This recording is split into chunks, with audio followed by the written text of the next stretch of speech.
unsur kebudayaan, dan salah satunya kita bertiga mau memilih sistem religi di Ya.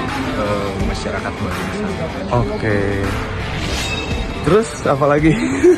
Taswe.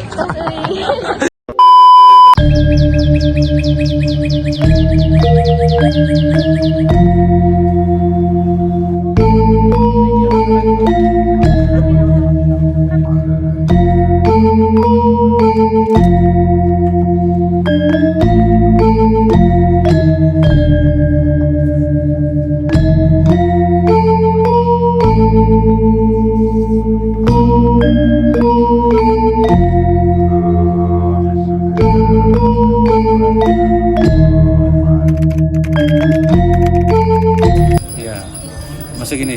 Jadi kalau kalau termasuk saya ya sebagai umat Hindu gitu, bahwa agama itu adalah sebagai kendaraan untuk berkomunikasi dengan Tuhan, dengan masyarakat umat ciptaannya gitu ya.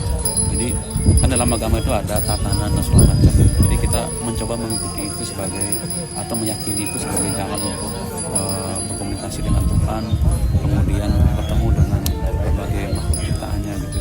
Dan sejauh ini ya bagi kami Hindu itu adalah bagian dari kedamaian gitu, alam pikiran, kemudian juga kedamaian kita di dalam konteks berkumpul dan bersosial gitu. Jadi kalau boleh dikatakan tadi pertanyaanmu soal perannya sangat strategis gitu di dalam konteks kami membangun apa yang disebut dengan manusia yang seutuhnya, apa yang kita cari soal makna manusia yang seutuhnya itu gitu. Ya justru meskipun belum sampai ya apa itu kesempurnaan menjadi manusia gitu, tapi beragam aktivitas ini sudah cukup bagi kami untuk memaknai dan bersyukur tentang arti menjadi manusia sosial dalam konteks kami. Iya. Jadi ya dia menjadi ruang untuk berkontemplasi dan segala macam. Agama itu ya sama kayak kalian misalkan memaknai agama Islam apa kan gitu. Memaknainya bukan peran gitu.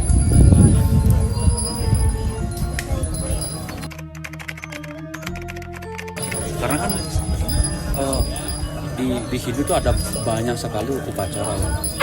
Bahkan untuk tumbuhan pun ada upacaranya, untuk hewan-hewan pun ada upacaranya, untuk senjata misalkan yang berbahan besi dan segala macam itu ada upacaranya semua gitu. Sampai kita upacara pengetahuan juga ada, semuanya ada gitu. Iya. Jadi Jam pun semua. semuanya. Ya, pernah film. Oke. Singkatnya gini, jadi semuanya itu adalah ingin mengajarkan soal tatanan kehidupan sebenarnya agama Hindu, menjadi manusia Hindu seperti apa gitu. Misalnya di upacara Saraswati misalnya gitu. Jadi kita memaknainya sebagai turunnya ilmu pengetahuan bahwa kita harus merawat, menghargai dan menggunakan ilmu pengetahuan sebagai mungkin gitu. Kita diingatkan terus setiap tahun gitu. Jadi semuanya ada prosesnya gitu. Jadi ininya sangat penting dan harus dilakukan memang gitu. Karena itu bagian dari pendidikan karakter dan segala macam.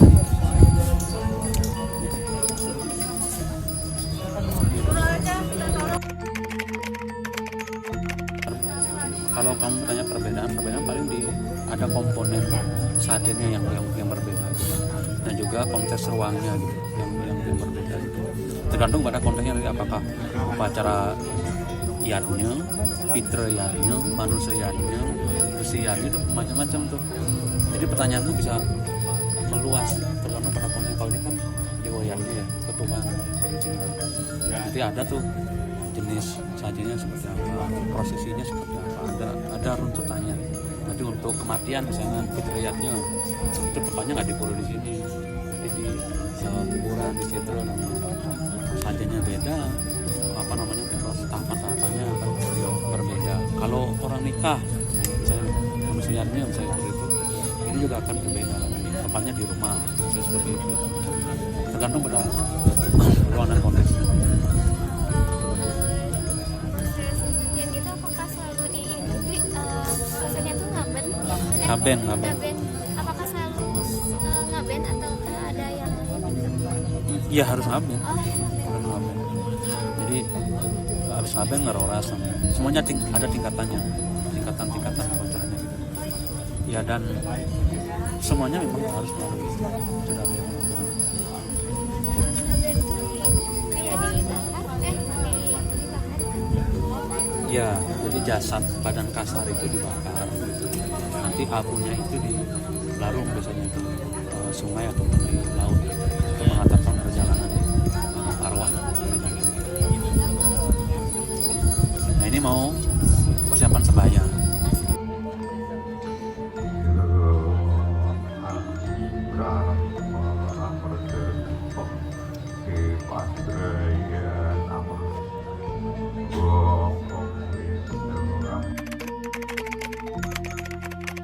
Sosial.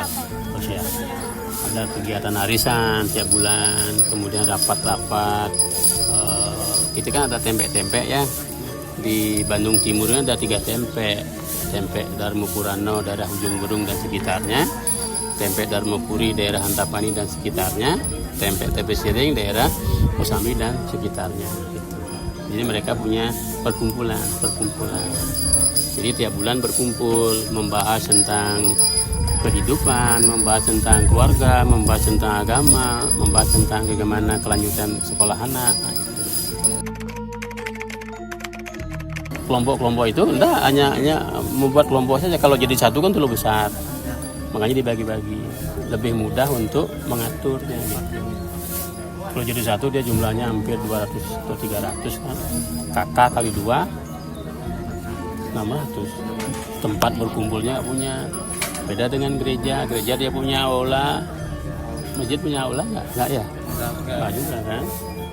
Ada rapat-rapat di masjid. Saya dulu di Antapani sebagai keamanan pendirian masjid di Antapani, baru cakap. Boleh nggak Pak? Boleh Pak. Keamanan, saya keamanan karena militer kan. Jadi selalu kalau dan tempat-tempat seperti ini tuh selalu di dalam kawasan militer gitu ya Pak? Sementara kita baru punya di kawasan militer, TNI, Polri, IPDN ada. Di IPDN itu ada pura, ada gereja, ada masjid. Kemudian banyak sekarang mulai dikembangkan untuk menciptakan kerukunan. Di Sesko ada gereja, ada pura, ada masjid. Di Seskoat. Pasko ya di Seskoat. Di Dita Jenat ada masjid, ada pura, ada rumah doa. Kristen kan kalau dia membuat gereja kan harus ada izin. Kalau rumah doa tanpa izin. Sama yang buat musola tanpa izin. Kalau masjid harus ada izin. Di Pusenip sekarang bikin, baru kemarin diresmikan oleh Kasat. Saya hadir di situ. Ada masjid, ada gereja Katolik Protestan jadi satu, ada pura. Kalau di Akademi lengkap. Akademi militer itu lengkap, ada masjidnya, ada puronya, ada gereja Katolik Protestan, ada wiharanya. Tuh. Jadi mereka menyiapkan tempat ibadah bagi siswa. Jadi nasionalisme itu betul TNI itu tetap harus tidak boleh. Dan nanti suatu saat jadi pimpinannya bukan seagama, nanti nggak mau dia. ya. Kan dulu kepala bagian program dan anggaran anak buah saya 30, nggak ada yang Hindu ataupun Muslim semua. Tapi mereka taat sama kita. Ini hari raya Galungan. Hari raya Hari ini Galungan adalah bulan mati. Nanti ada sembahyang jam 10.30 atau jam 11 untuk bulan mati ya. Ada bulan purnama, ada bulan mati. Jadi pada bulan mati pengaruh planet dunia itu 0. Sehingga di 0 ini kalau dia diarah kepada yang kesucian, kita bisa kena pengaruh negatif dari luar. Kalau purnama, kekuatan planet dunia ini kekuatan daya tariknya tinggi. Sehingga kita berdoa nyampe ke atas. Sehingga pada bulan purnama air laut pasti pasang. Pasti naik dia. Karena kekuatan daya tarik. Persembahan bahwa Jatma Diyasya Yata. Apa yang ada di dunia milik Tuhan. Kita nggak punya apa-apa sebenarnya. Baju milik Tuhan, celana milik Tuhan, kue segala macam, sehingga Jatma Diyasya Yata, apa yang kita gunakan milik Tuhan. Oleh karena itu kita persembahkan kepada beliau. Di persembahan ini nanti didoakan oleh para pendeta atau pinandita. Di sini maha bijaksana, maha damai, maha tentram, maha toleransi masuk di persembahan ini. Habis itu kita makan, diharapkan dalam diri kita juga tumbuh seperti itu. Bukan mengasih makan Tuhan, Tuhan punya semuanya, pasti makan lagi. Nggak ada, itu sesuai dengan kemampuan masing-masing. Bentuknya juga sesuai dengan kemampuan masing-masing. Tidak harus begini, harus dari ini, tidak. Nggak ada. Di Hindu ada namanya 3 tingkat. Utama, Madhya, Nista. Utama ada 3, ini ada 3, ada 3. Di mana kita mampu? Di utama ya boleh. Utama artinya besar, Madhya artinya tengah, Nista artinya kecil. Kalau kita mampu di kecil pun bagi 3. Utama ning Nista, utama ning Madhya, Nista ning Madhya, Nista. Yang nomor 9 ini 9 tingkat tuh. Mampu di nomor 9 silahkan. Mampu di nomor 8 boleh. Mampu di nomor 1 nggak masalah. Selama yang kita lakukan itu bukan untuk pamer gitu, penuh dengan keikhlasan dan kesucian. 3 namanya Tri Sandhya. Oh, Trisandhya. Tri ada yang 3, Sandhya menghubungkan diri kepada Tuhan gitu. Ada mantra yang diucapkan, ada 6 bait di situ. Burbuah suah tak sebitura itu 6 bait. Jadi pagi, siang, sore. Jadi kalau Islam kan 5. Ya. Ya. Kalau Kristen tiap hari Minggu. Hari gitu Minggu, kan. ya. Buddha pun sekarang ngambil tiap hari Minggu dia. Tiap hari Minggu. Konghucu pun mungkin ngambil tiap hari Minggu dia. Karena kalau tidak Minggu kan umatnya ada yang kerja, ada yang bisnis gitu kan. Ya. Usaha. Itu persembahan juga. Ada persembahan. Sembahyang bulan purnama, bulan tilam mati itu ada persembahan dari umat yang isinya adalah pisang, bisa jeruk, bisa apel. Jadi apa yang kita nikmati di dunia ini itu yang kita persembahkan. Kenapa? Karena milik beliau. Itu. Sini lapornya, ya Tuhan kami makan ini. Sehingga tidak disebut pencuri. Terhita karena 3 penyebab kebahagiaan. Yang pertama parayangan, hubung manusia dengan Tuhan. Yang kedua pawongan, manusia dengan manusia, tidak memandang suku, agama, ras dan sebagainya. Yang ketiga pelemahan, manusia dengan alam. Jadi alam di Hindu itu selalu dihormati. Sehingga di Bali tidak ada yang buang kotoran ke sungai. Ya. Di daerah saya masih berani mandi di sungai, masih bersih. Karena orang tidak ada buang kotoran ke sungai. Pantang, tidak boleh dicemarkan. Kan sungai itu ada air, itu kan di Hindu simbolnya Wisnu, pemelihara. Ada nggak dunia bisa terpelihara tanpa air? Tak bisa. Sehingga di Hindu disimbolkan dengan Dewa Wisnu sebagai pemelihara alam semesta.